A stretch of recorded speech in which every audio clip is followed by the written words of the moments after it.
Hello my dear friends, welcome back. On 22nd March, AstraZeneca released their phase 3 trial data on US population.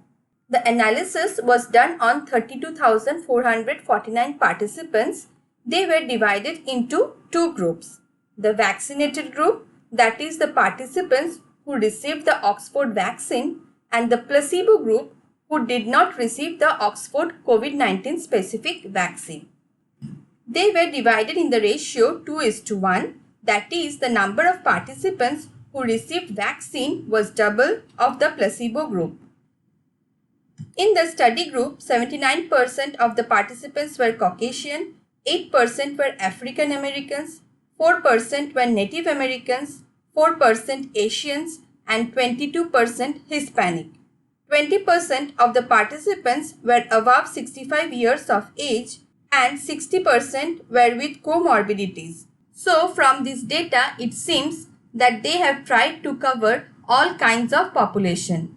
Among the 32,449 participants, 141 symptomatic COVID cases were found, which gave an efficacy of 79%.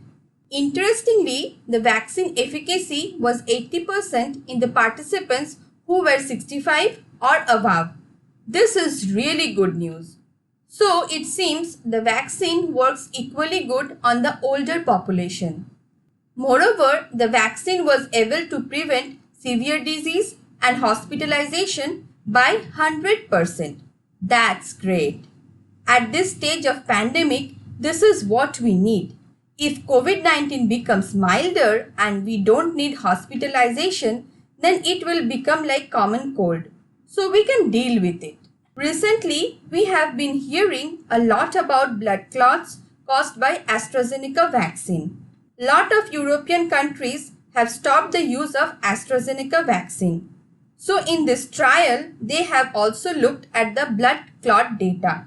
The Data Safety Monitoring Board DSMB have conducted specific review on thrombotic events, that is blood clot events, as well as on cerebral venous sinus thrombosis, that is blood clot that occurs in the brain which results in hemorrhage.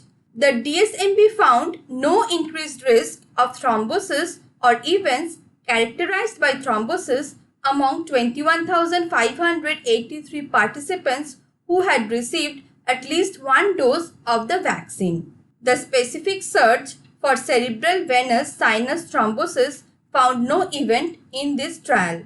This is really encouraging. AstraZeneca has submitted their data to FDA for emergency use authorization in US.